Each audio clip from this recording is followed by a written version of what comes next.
Merhabalar arkadaşlar, kanalıma hoş geldiniz. Bugün sizlere son zamanlarda trend olan saç bandanasının yapımını anlatacağım. Çok farklı modelleri de var. YouTube'da aramalarda aratarak bulabilirsiniz. Ben bu modelini çok beğendim ve ben de sizlerle birlikte paylaşmak istedim. Yapımını kendi tarifimle bir de benden dinleyin istedim. Bu şekilde uç kısımlarını, bağcı kısımlarını yaptık. Ve koton bir iple ördüm ben arkadaşlar. Büyük ve küçük olarak da şimdi ördükçe sizlere sayısını vereceğim. Bu standart ölçü arkadaşlar. Yani standart yetişkinler dahil bunu kullanabilir rahatlıkla. Bu şekilde eğer daha küçük yapmak isterseniz de sizlerle paylaşacağım ne kadar sayıda yapacağınızı. Hemen malzeme bilgisini vererek başlamak istiyorum. Evet, ben bunu koton bir iple yaptım. Alize Cotton Gold. Renk olarak dilediğiniz renklerle yapabilirsiniz. Tığ olarak da çok e, büyük numaralı tığla örmek istemedim. Çok büyük numaralarla ördüğümüz zaman daha böyle geniş motifler oluyor. Ben böyle daha sık olsun istedim. O yüzden de 1,75 milim bir tığla örüyorum arkadaşlar. Sizin elinize hangisi rahat geliyorsa o tığlarla örebilirsiniz. Hemen başlıyorum. 6 zincir çekerek şöyle düğüm ilk ilmeğimi attım. 1 2 3 4 5 6. Çok sıkı çekmemeye yine özen gösterin. Zaten tüm örgülerde ne kadar sıkı yaparsanız o kadar formu bozuluyor. Her örgüde, bu babetlerde de geçerli. Normal gevşeklikte. Ben bunu yine trabzanlarımı uzun tutarak bu şekilde uzun bir trabzan, 2 seferde çıktım. İkili trabzan yaptım. Eğer çok eliniz sıkıysa, geniş büyük görünsün istiyorsanız böyle daha geniş motifleri siz 2 üçlü trabzan da yapabilirsiniz. 1 2 3 4 zincir çektim. Yine aynı battığımız yere ikili trabzan yaparak başladım. 2 zincir çekiyorum. Aynı yere yine trabzanımı yaptım. 1 2 3 4 zincir çekiyorum. Boşluğa yine uzunca bir trabzan, 2 zincir çektim. Son olarak yine bir trabzan. Bu şekilde bir görüntü oldu arkadaşlar. Buradan çoğaltarak, bakın başladığımız nokta bu kısım, buradan çoğaltarak birlikte örmeye devam edeceğiz. Hemen 1 2 3 4 5 6 zincir çekiyorum. Bu ilk başta kafa karıştırabilir bu model arkadaşlar, gördüğünüzde. Ama kesinlikle çok basit. 2 sıra 3 sıra ördüğünüzde çözebileceğiniz bir model. O yüzden ben size böyle 2 veya 3 sıra göstereceğim. Zaten göreceksiniz. Siz de rahat, kolaylıkla yapabileceğiniz bir model olacak arkadaşlar. Hemen ne yapıyoruz? Şimdi 6 zincirimi çektim. Direkt şu 4 zincirli oluşturduğum yuvaya 1 2, bakın yine trabzanlarımı şöyle uzatarak uzun uzun yapıyorum. 3 4 5 6 7 ve burada 2 zincir çektim. Bu arada 2 zincir oluşturduğumuz ortada yuvamıza tam ortaya yine bir trabzan yapıyorum. 2 zincir çekiyorum. Yine 4 zincirle oluşturduğumuz yuvaya geçip aynı karşılıklı 7 tane daha trabzan buraya yapıyoruz. 3 4 5 6 7, 2 zincir çektim ve burada başlangıçtaki kısma tam şöyle Yani arada 2 zincir kalacak şekilde şöyle tepesine, köşesinden bir trabzan yapıyorum. Bu şekilde ilk sıramı oluşturdum. Hemen 1 2 3 4 5 6 zincir çekiyorum. Geriye çevirdim ve yine ipimi tığıma bir kez dolayıp bu yanındaki 2 zincirlik boşluğa bir trabzan yaptım. 1 2 3 4 zincir çekiyorum. Aynı yere bir trabzan daha yaptım. 1 2 zincir çektim. Bakın burada 7 trabzanımız var. İlk değil, ikinci değil, üçüncüye batıyorum. Bir trabzan. Yanındaki 1 3 trabzan yapıyoruz. Böyle tam ortaya denk gelecek. 2 zincir çektim. Burada 2 tane 2 zincirle oluşturduğum yuvamızın tam şu ortadaki trabzan tepesine geçiş yaptım.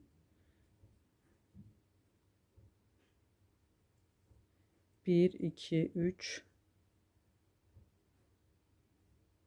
4 aynı yere batıyorum. Burada arttırmalarımız olacak. Yani şu 4 zincirli yaptığım yuvalara burada 7'şerli trabzanlarımız denk gelecek her sırada. Yine 2 zincirle bir tane ortaya yapıyorum.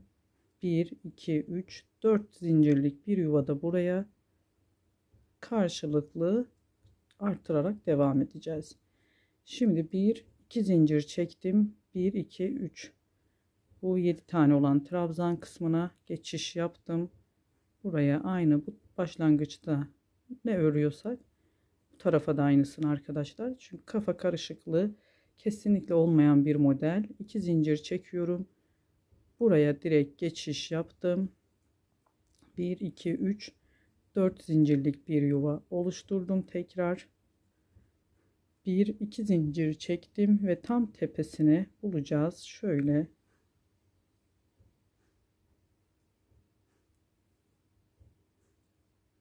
bir trabzan daha yaptım. Burada bakın alt sırada 2 taneydi. Başladık 4'er zincirli yuvaya. Bir bu tarafta bir solda bir sağda 7 tane trabzan yaptık. Üst sırada da bakın burada 1 2 3 4 tane 4 zincirle oluşturduğumuz yuva olacak. Burada da ikişer tane. Yani bu yedili yaptığımız trabzanları 2'ye çıkaracağız. Burada 1'de 1 2 olacak. Bu şekilde arttırarak devam edeceğiz. 2 3 4 5 6 zincir yaptım. Hemen bu 4 zincirli oluşturduğum yuvaya geçiş yaparak bu sırada da bu yedili trabzanlarımızın sırası olacak. 3 4 5 6 7 2 zincir çektim. Tam bu 3 trabzan yaptım. Ortasındaki trabzana batıyorum. 2 zincir çektim ve hemen 3 trabzan bu 4 zincirle oluşturdum yuvaya yine 7 adet trabzan yapıyoruz. Bakın burada 2 tane olmuş oldu. Arttırıyoruz.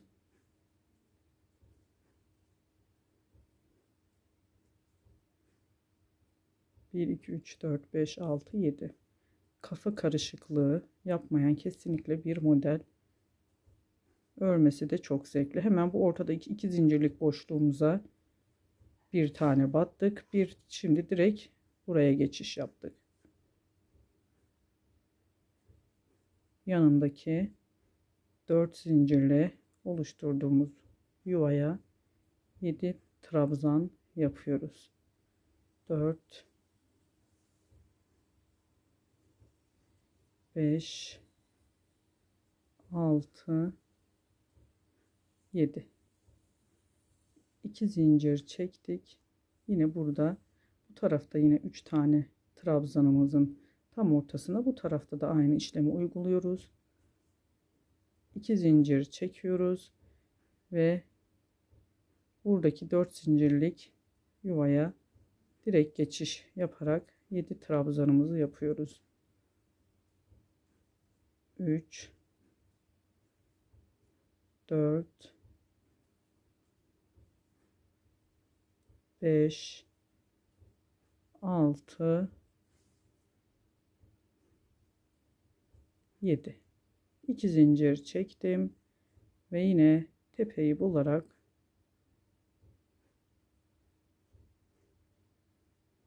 bir trabzan yaptım. Şimdi bakın modelimiz oluşmaya başladı, bandanamız. Bunu büyüterek farklı kırlent, şal olarak örebileceğiniz bu örgü modeli arkadaşlar. 6 zincir çekiyorum. Tekrar şimdi burada 4 zincirlik oluşan yuvalarımızı oluşturmaya başlayacağız. Hemen yanındaki 2 zincirlik yuvaya bir tane trabzan yaptım, bir yuva oluşturdum. Şimdi 4 zincir çekiyorum. Aynı yere bir tane daha trabzan yapıp bir yuva oluşturdum. 2 zincir çektim. 1 2 trabzan atlayıp tam ortaya 3 tane trabzan yapıyoruz. Bu 7 trabzanlı ördüğümüz kısımlara. 2 3 2 zincir çektim. Burada tam 2 tane yuvamız var. Tam tepesine geçiş yaptık. 1 2 3 4 zincir, aynı yere bir tane daha batıyoruz. 2 zincir çektim. 1 2 yine 3. trabzana batarak burada 3 trabzan yapıyoruz.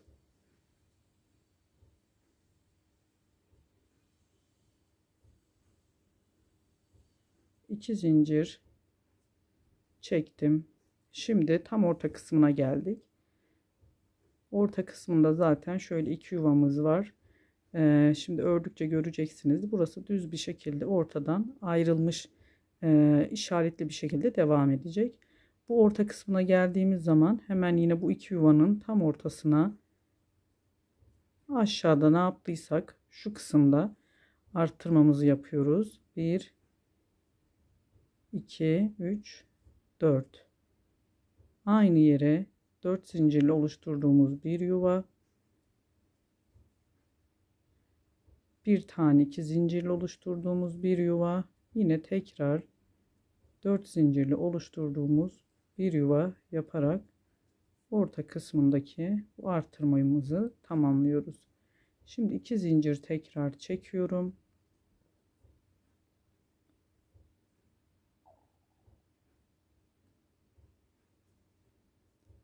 Ve 1 2 üçüncüye geçiş yaptım arkadaşlar.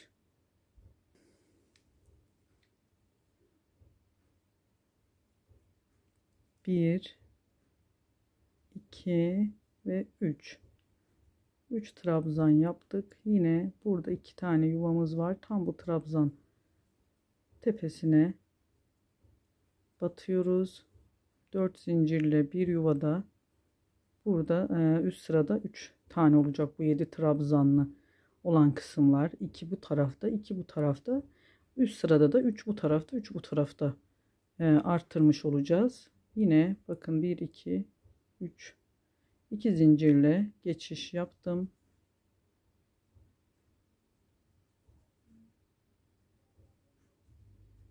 Üç adet trabzanımızı hemen 2 zincirle bu yuvaya direkt trabzanımı yaptım. Bir tane 4 zincirle bir yuva oluşturdum.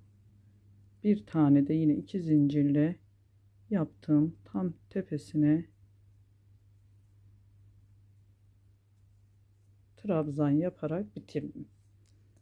Şimdi şöyle bir kez göstereyim. Bakın elimin içerisinde daha net olacaktır. Düz tarafından göstermek istiyorum. Şimdi geri döneceğiz arkadaşlar.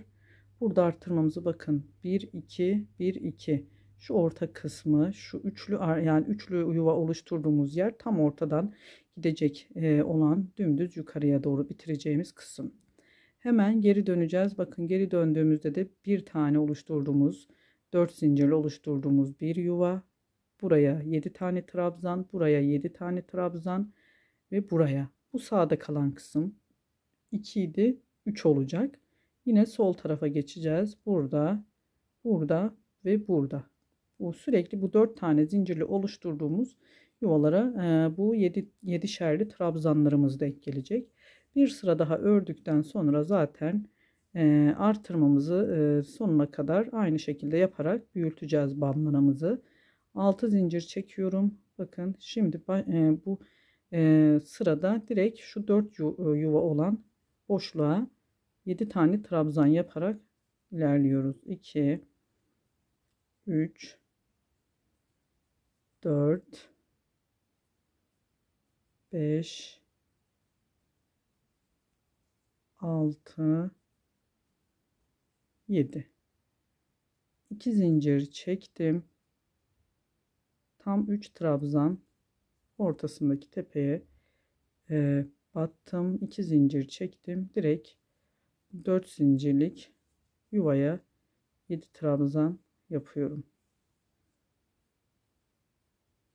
3 4 5 6 7 2 zincir çektim.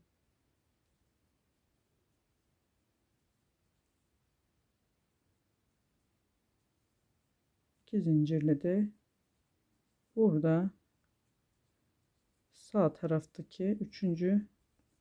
4 zincir oluşturduğumuz yuvamıza 7 trabzan yaparak burada da bir tane arttırmış olduk. Şimdi 2 zincir çektim. Bakın şu ortadaki 2 zincirle oluşturduğum yuvaya battım. 2 zincir çektim. Hemen yanındaki 4 zinciri çekerek yaptığım yuvaya 7 adet trabzan yaparak şimdi sol taraftaki kısmı örüyoruz. 3 7 2 zincir çektim.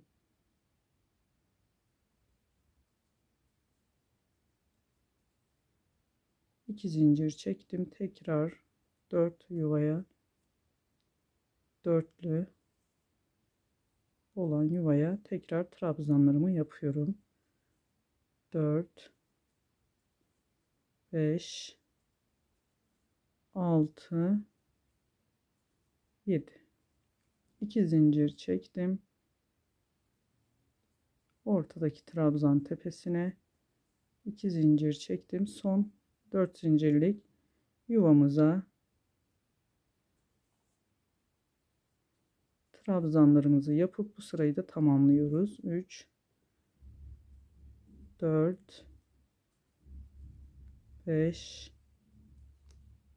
6 7 Evet, 2 zincir çekiyorum. Tam şöyle tepeyi buluyorum ve bitiriyorum. 1 2 3 4 5 6 Evet arkadaşlar, bakın modelimiz kendini daha net göstermeye başladı. Artırarak devam edeceğiz. Aynı sıralarda ne yaptıysak bu sıralarda da bu şekilde ilerliyoruz. Bundan sonrasını zaten çözmüş olacaksınız. Çok basit, dediğim gibi 3 sıra ördüğünüzde sonrası bu sistemle ilerliyoruz. Ben şimdi artırmamız şöyle 1'di 2 3 olarak ilerliyor. Bunda artırmamı ben 7'ye kadar artırdım. Standart ölçü dedim. Eğer daha küçük çocuklarımız için yapacaksak, kızlarımız için bunu 6 yapabilirsiniz ya da 5. Yani bu genelde onu ölçüyle hani kafa yapısına göre, küçüklüğüne, büyüklüğüne göre ayarlayabilirsiniz. Bu şekilde göstermek istiyorum. Bakın, bunu tamamladığım kısım nereden başladık? Başlangıç yeri buraydı. Buradan başladık. 1 2 3 4 5 6 7 7 tane bu 7'şerli trabzanlı kısımlarımızdan ben örerek yukarıya doğru da aynı şekilde ilerliyor. 1 2 3 4 5 6 7 Şu son sırayı zaten kenarlarını oyasını yapıyoruz. Son sıra farklı yani bu ördüğümüz şekilde örmüyoruz.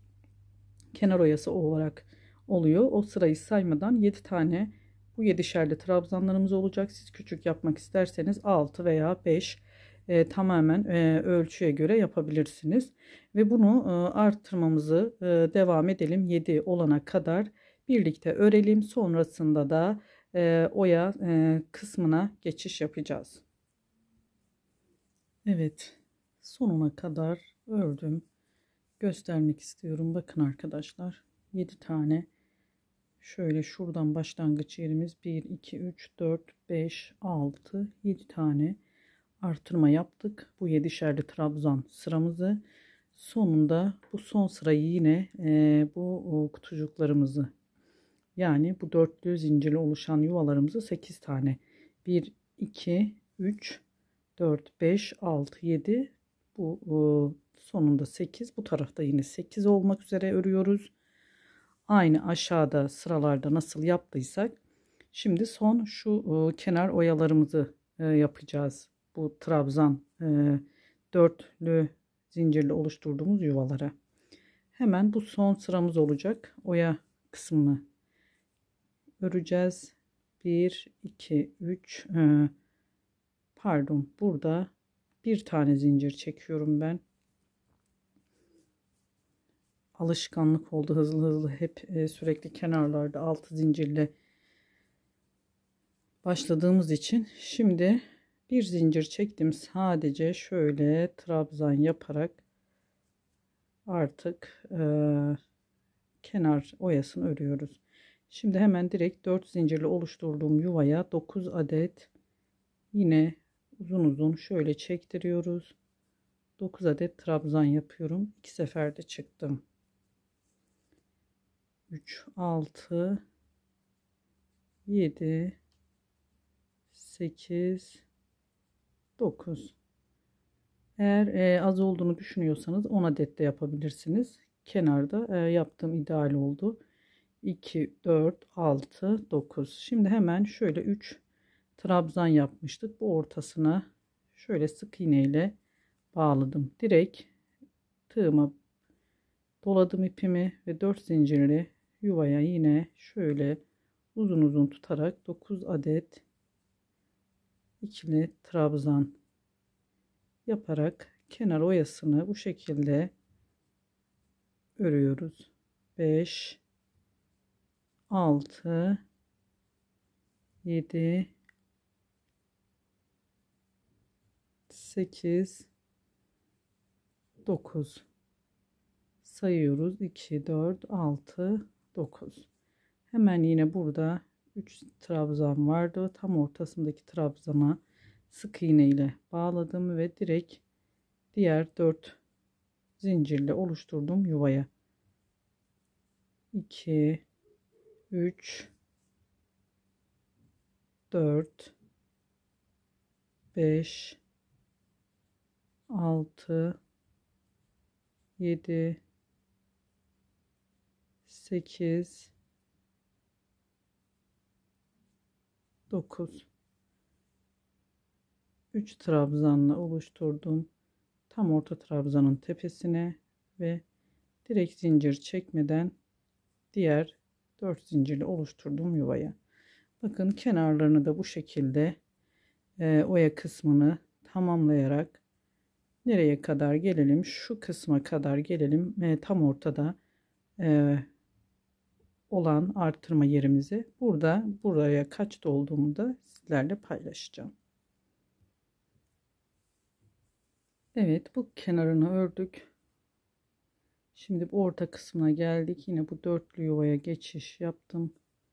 Direkt buraya 9 adet ikili trabzan, 4 5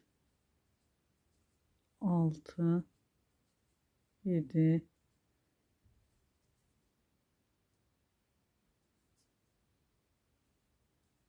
8 sayıyoruz, yine 2 4 6 9 yaptık. Bu ortada da iki zincirli oluşturduğumuz yuva var. Buraya da 5 adet trabzan yapıyorum. Hiç zincir çekmeden direkt geçiş yapıyoruz. Yine bu tarafa geldik. Buraya da 9 adet trabzanımızı yapıyoruz. 4 5 6 7 8 9 ve yine hemen taraftan bakın trabzan tepesine bağladım ve direkt tığıma ipimi dolayıp buradaki 4 zincirlik yuvaya geçiş yaptım. Aynı burada ne yaptıysak arkadaşlar bu tarafta da örerek devam ediyoruz. Sonuna kadar gelelim, devam edelim. Evet, sonuna geldim. Sondaki 9 trabzanımızı da yaptık. Ve burada bakın 2 zincir, yani tam sondaki bir yuva vardı. Oraya hemen sık iğne ile sabitledim arkadaşlar. Şimdi kulp kısımlarını yapacağım. 1 2 3 4 5 6 7 8 9 10 11 12 13 14 15 16 17 18 19 20 21 22 23 24 25 26 28 29 30 31 32 33 34 35 adet zincir çektim ben. Siz daha uzun veya kısa da yapabilirsiniz bandananın küçüklüğüne göre. Birazcık gevşek çekelim zincirlerimizi. Hemen 34. tam şöyle tersini çeviriyorum. Bakın zincirimizin düz tarafı, arka kısmını çevirip 34. zincire sık iğne yaparak sonuna kadar ilerliyoruz. Şöyle bakın, şurada görünen tek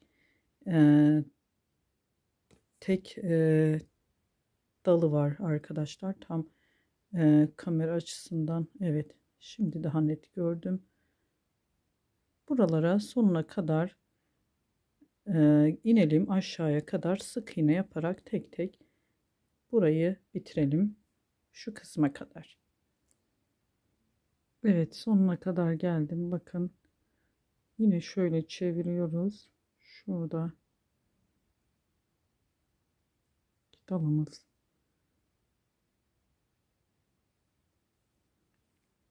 son kısmına sık iğnemizi yapıp direkt hemen burada bakın bandanamızın şu kenar kısımları vardı. Zincirlerle oraları oluşturduk. Bu zincire geçiş yaptım direkt. 2 3 4 içerisine 4 sık iğne, hemen diğer boşluğa 1 2 3 4 diğer boşluğa, kenarda kalan şu yuvaların, yani tek kanatlarına 4'er adet sık iğne yaparak başa kadar gelelim bunu. Sonra başta da diğer bağcığımızı yapıp tamamlayacağız arkadaşlar. Bakın komple burayı şöyle geliyoruz. Bura başladığımız yer zaten. Burayı da gizleyip şöyle direkt geçiş yapıyoruz. Şu ortaya batmadan 4 sık iğne 4 sık iğne buraya kadar her bir boşluğa 4'er sık iğne yaparak tepeye gelip son bağcığımızı yapacağız. Evet, son boşluğa geldim. 2 3 4 şu kısma da yaparak 1 2 3 4 5 6 7 8 9 10 11 12 13 14 15 16 17 18 19 20 21 22 23 24 25 28, 29, 30, 31, 32, 33, 34, 35 zincirimizi yine çektik. Ve yine geriye dönüyoruz arkadaşlar. 34. zincire şöyle bu kısma geldiğimde bir telefonda kamera netliği kayboluyor. Anlamadım. Şu ters tek dallarına sık iğne yapıyoruz. Aynı başta diğer bağcığını yaptığımız gibi sonuna kadar tek tek sık iğne yaparak ilerleyelim. Zincir sonuna kadar. Evet, sonuna geldim. Son sık iğnemi de yaptım. Bakın burada bu kısma sabitleyip ipimi kesiyorum ve bandanamızı tamamlıyoruz. İplerimizi temizleyelim. Arka kısmından ve tekrar kapanışta birlikte olalım. Evet arkadaşlar, tamamladık. Bandanamız hazır. Bu şekilde sık iğne ile kenarlarını örüp bu taraftaki bağcık kısmını da tamamladık ve bandanamızın bitmiş hali bu şekilde. Ters kısmından üzerine bir örtü sererek ütülerseniz daha güzel olacaktır arkadaşlar. Düz ama yine de kullandığınız zaman bu şekilde kullanabilirsiniz. Ve bir oturuşta gayet çok keyifli örebileceğiniz bir bandana modeli, örgü modeli. Bu örgü modelini dediğim gibi kırlentlerde daha bunu arttırarak şal olarak farklı iplerle de deneyebilirsiniz. Ben çok keyif aldım. Umarım siz de keyif almışsınızdır. Beni sabırla dinlediğiniz için çok teşekkür ederim. Başka bir videoda görüşmek ümidiyle. Hoşça kalın. Allah'a emanet olun.